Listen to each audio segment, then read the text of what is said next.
సుధా సుధా అమ్మ సుధా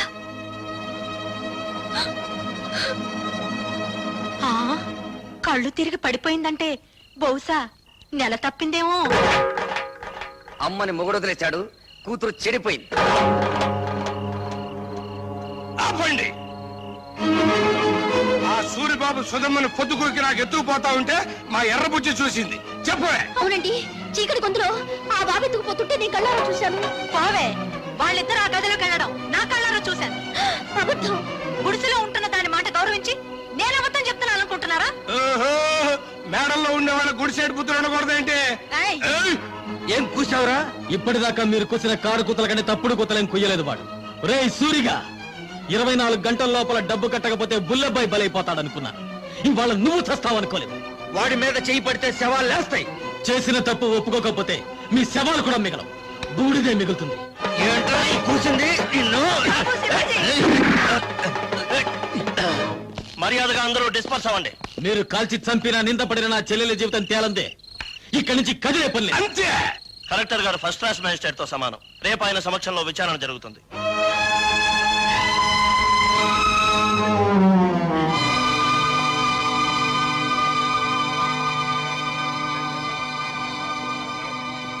సర్పంచ్ అలా కలెక్టర్ గారికి కేసు వివరించు. నాకు తెలుసు.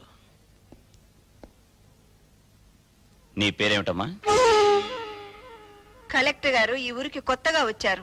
నీ పేరు తెలీదట? చెప్పమ్మా. ఆ పిల్ల మెంటల్ కండిషన్ ఎలా ఉందో తెలుసుకోవడానికి ప్రయత్నిస్తున్నాను. మధ్యలో మీరు మాట్లాడకూడదు. నోరు మూసుకోండని కూడా చెప్పొచ్చుగా, మీరు కలెక్టర్ కదా. చెప్పమ్మా, నీ ఇష్ట ప్రకారం వెళ్ళావా?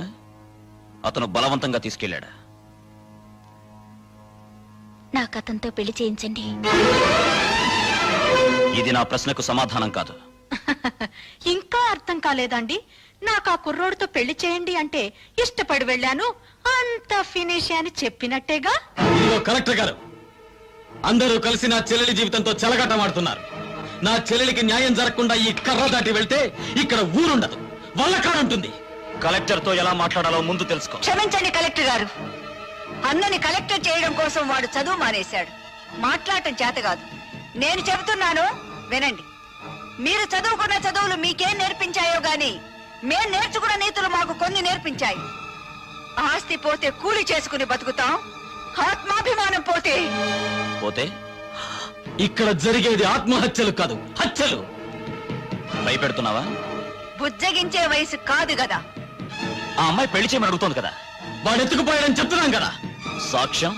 నేను నా కళ్ళ ముందే సూరిబాబు సుధమ్మను ఎత్తుకుపోయాడు. నిన్నడగలేదు. చూసిన వాళ్ళు సాక్షి వద్దని సోహన్నాళ్ళు అడుగుతారేండి బాబు? ఏమ్మా, నువ్వే అతనితో కలిసి రూమ్ లోకి వెళ్ళావా, లేక అతను నిన్ను ఎత్తుకుపోయాడా? మా ఇద్దరికి పెళ్లి చేసండి. ఇంతకంటే ఆ పిల్ల ఏం చెబుతుందండి? విషయం అర్థం కాలా? అయినింటి ఆడపిల్లని ఇంతకంటే ప్రశ్నించడం మంచిది కాదు. కాబట్టి ఈ ఇద్దరి పెళ్లికి ఏర్పాటు చేయమని తీర్పు చెప్తున్నాను.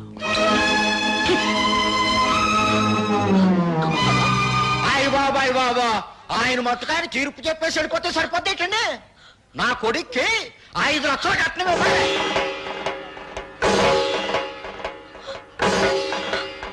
పేపర్ పాపం వాళ్ళు ఎక్కడ ఇవ్వగలరా 5 లక్షలు కట్నం? అందరూ వాటాలు వేసుకుని పెళ్లి చేద్దాం. నా వాట 10,000. లెసపలికి తల్లి చెల్లి, నా వాట 5,000. నాన్న నీ వాట? పందిరేసుకోవడానికి తాటాకులు ఇస్తాను. రండి బాబు రండి, అందరూ చందాలు ఇవ్వండి. ఈ చెడిపోయిన దానికి పెళ్లి చేద్దాం. నా సంత 30 రూపాయలు.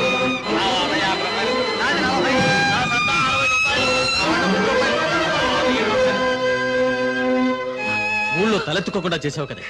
వాళ్ళకి చెప్పడం ఇష్టం లేకపోతే నాకైనా చెప్పొచ్చుగా సుధా, సూరిబాబు అంటే ఇష్టమని. చేసిందంతా చేసి ఇప్పుడెందుకు ఏడుస్తావు? 5 లక్షలు ఎక్కడి నుంచి తేవాలి? నిన్ను గోదావరిలో తోసి నేను దూకాలి. ఎందుకు చేసావి పని? నేను చెడిపోలేదు. ఎందుకు చెప్పావే? నేను చెడిపోలేదంటే మీరు నమ్ముతారమ్మా, కానీ ఊరు నమ్మదుగా. అందుకే చెడిపోయిందని కుటుంబంగా మన కుటుంబం ముద్ర పడకూడదని నేను ఆ దుర్మార్గుడిని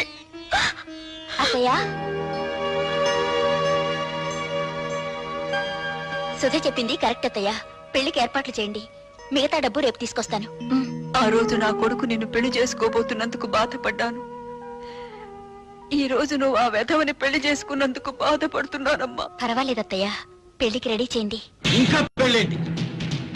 ఆ సూర్యగాని రచ్చబండ దగ్గరికి తీసుకొచ్చి పచ్చడి పచ్చడి చేసి ఈ నిజం చెప్పిస్తా. ఆగు బాబు, పుట్టలో పాములాగా కొంపలో నేనుండాను కదా, ఉపాయం ఏదో నా చెవిలో పారై అపాయం సంగతి నే చూసుకుంటా.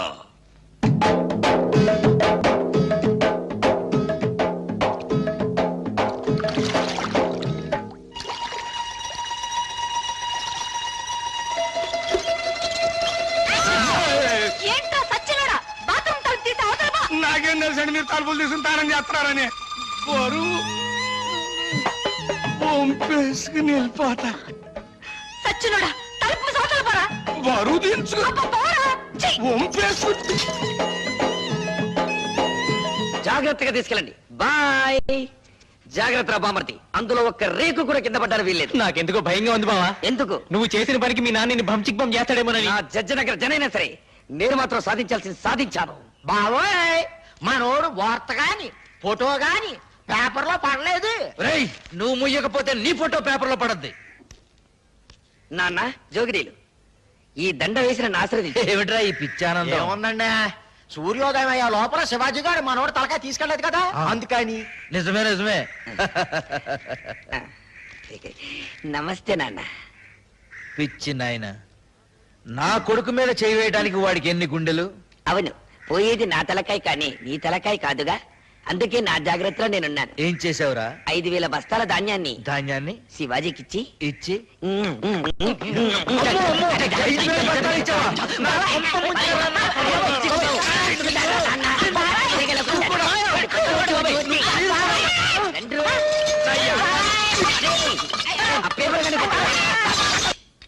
బాత్రూమ్ లో మీ పేకర చూశాను కదండి, దెమ్మ తిరిగిపోయిందండి బాబు. అయ్ బాబాయ్, బాత్రూమ్ లో నేను స్నానం చేసేటప్పుడు నువ్వు చూసినట్టు ఎవరితో చెప్పకే. బాలేటూరండి, నేను ఎందుకు చూస్తాను అమ్మగారు, అత్తగారు లాంటి వాళ్ళు. అదేంట్రా, అత్తగారేంటి అమ్మగారు అల్లావు? ఆ ఊరుకోండి, మీ పేకర చూసినప్పుడు ఎవరికి అమ్మాయిని పిల్ల బుద్ధి అవుతండి, అత్త అని పిల్ల బుద్ధి అవుతుంది. చాలే ఊరుకోరా. ఇక్కడేమో ఇలా మాట్లాడతావు, అక్కడేమో వాళ్ళ తరఫునే సాక్ష్యం చెప్తావు. సచ్చినోడా, నాకేం తెలుసు అండి, ఎర్రబుజ్జి ఇట్లా చేస్తున్నానే, పాపమ్మ గారు ఒప్పుకోబట్టి సరిపోయింది. ఇంకా నయమండు మీతో తగ్గు పెట్టుకోలేదు. కుర్రోడైనా ఆ కలెక్టర్ భలే తీర్పిచ్చాడు కదా. ఆడో కళాస్ చదివినండి, నాకేం తెలుసులండి, ముందో కళాస్ లాగేసండి మీరు.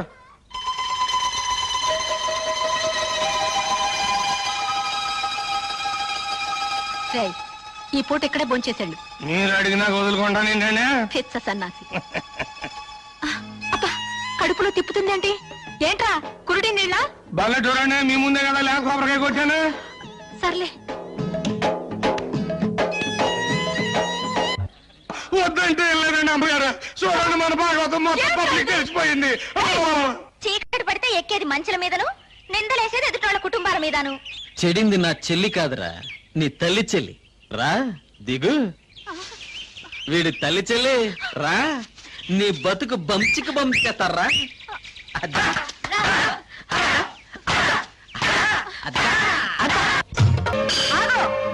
ఈ నా కొడుకు నాటకమాడి. నాటకమా? ఏ, నా కూతురు సూరిబాబుతో గదిలో నుంచి బయటికి రాగాలింది, నీ పెళ్ళం పాలేరుతో మంచం మీద కనపడితే నాటకం అయిందా? నాటకమే. ఇది మీరంతా కలిసి చేసిన కుట్ర. నువ్వు చేసిన కుట్ర కంటేనా? ఎత్తుకుపోవడానికి నువ్వేమన్నా నల్లపూసవా? మంచం మీద ఉండాల్సిన నువ్వు మంచికలా ఎక్కావు. దేవుడు, నువ్వే చెప్పింది కుట్ర. కుట్ర ఏంటండి బాబు, ఇదేంటండి అమ్మగారు, మీరే కదండి రాత్రి మంచి హ్యాపీగా ఈ గాజు ఇచ్చారు. ఎందుకు అంత కోపం? నా కాపేమో తన్ను పెంచాక ఏయ్, మిమ్మల్ని అందరినీ మర్డర్ చేస్తా. ఎందుకయ్యా మర్డర్లు?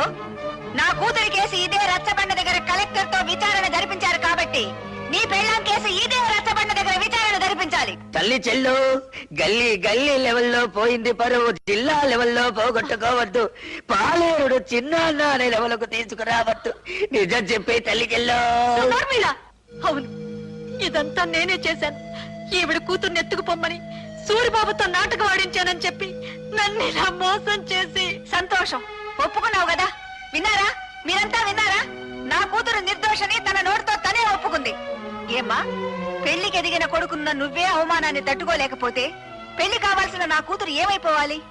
శ్రీరాముడు భార్య శీలాన్ని నిరూపించడానికి అగ్ని పరీక్ష చేయిస్తే కూతురు శీలాన్ని నిరూపించడానికి నేను ఈ ప్రయోగం చేయించాను. తప్పైతే క్షమించండి. పదమ్మా. నాకు వాడి శవం కావాలి. నువ్వు నా మొగుడువైతే భార్యకు జరిగిన అవమానాన్ని తీర్చగలిగిన నేను తీరుస్తాను, ఇంట్లో వాడు. ఆడి శవం నా కళ్ళారా చూసే వరకు ఆ కొంపలో నేను అడుగు పెట్టను. ఇక్కడే ఉంటాను. వాణ్ణి చంపు, వాణ్ణి చంపు. నాకు వాడి శవం కావాలి. వాడి శవం కావాలి. శవం కావాలి. శవం కావాలి. ఇన్నాళ్ళు తల్లి చెల్లి అని నోరారా పిలుచుకుంటారు. ఇక నుంచి పిచ్చి తెల్లని పిలవాలి కాబోలు. అంటే ఏంటి? 5,000 బస్తాలు పోయినేనా పిచ్చి చూపులు? ఆ మంచం మీద పోస్ తర్వాత ఈ పరిస్థితికి వచ్చిందండి. ఆ అవమానంతో హార్ట్ అటాక్ వచ్చి వస్తుందేమోనని భయంగా ఉంది. ఆ భీముడు కావాలి. వాడి పేరు వినపడితే చాలండి ఈ టైప్ లో జరిపిస్తూ ఉంటుంది. కేసు మీరు చూసుకుంటానంటే వాడిని మర్డర్ చేయిస్తా. వద్దయ్యా, వాడు నీ పెళ్ళాంతో మంచం మీద ఉండటం ఊరు మొత్తం చూసింది. ఇలాంటి సమయంలో వాడిని ఫినిష్ చేస్తే ఊరంతా వాడిని నువ్వే చంపించావని సాక్ష్యం చెప్తుంది. మరి దాన్ని అవమాన భారం నుంచి ఎలాగయ్యా తప్పించడం?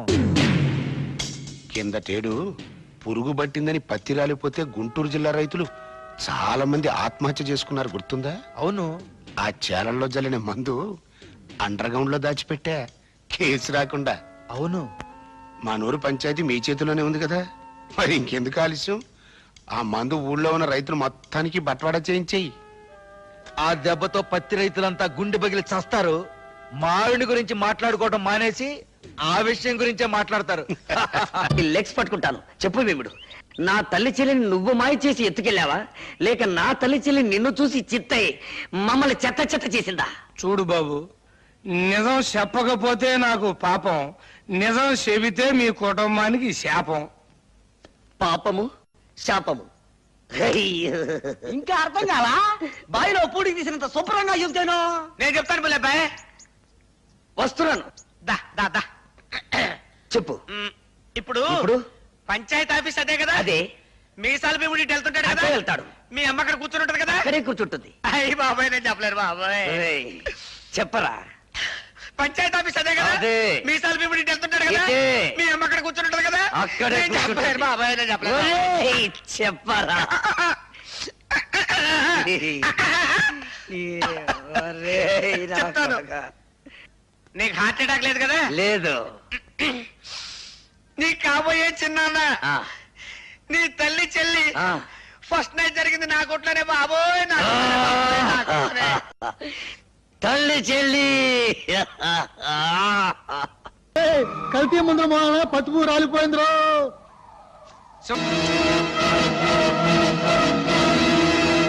ఆర్తనాదాలా, హాహాకారాలా? చెప్పాను కదంటయ్యా, టాకు మారిపోద్దని. ఆ. ఏంటి? ఎవరు?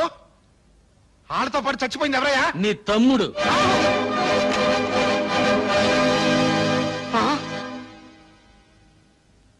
కడసారిగా నీ తోడబుట్టిన వాడి శవాన్ని నీ కంటికి చూపించడానికి తీసుకురాలేదు. హిందూ సిద్ధాంతాన్ని నమ్మిన వాళ్ళం కదా. అన్నవి నువ్వు బ్రతుకుండగా ఆయనకి తలకొరివి నేను పెట్టకూడదు. అందుకే శవాన్ని ఇక్కడికి తీసుకొచ్చాను. నిన్ను మా ఊరికి తీసుకెళ్ళచ్చు, కానీ తలకొరివి పెట్టడానికి మిగిలుండకుండా రైతులు నీ తల తరిగి పెడతారు. ముప్పావల పేళ్లతో ఎంపీ గారి తమ్ముడి శవాన్ని తగలబెడితే గొప్పే ఉంది, తప్పు కూడా. అందుకే ఎక్కడెక్కడి నుంచో తెప్పించుకున్న గంధపు చెక్కల సామానంతా ముక్కలు చేసి పేళ్లుగా మార్చి చితిని పేర్చి తగల.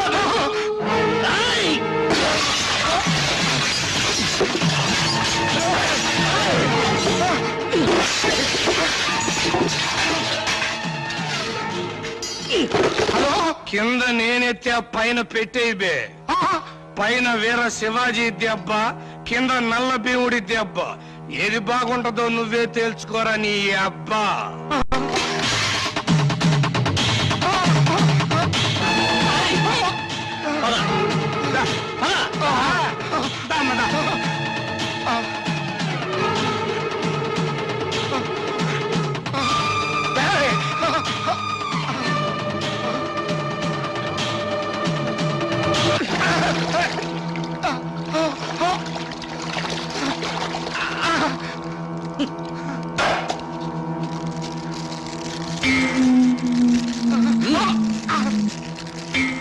తీసుకో అంటించు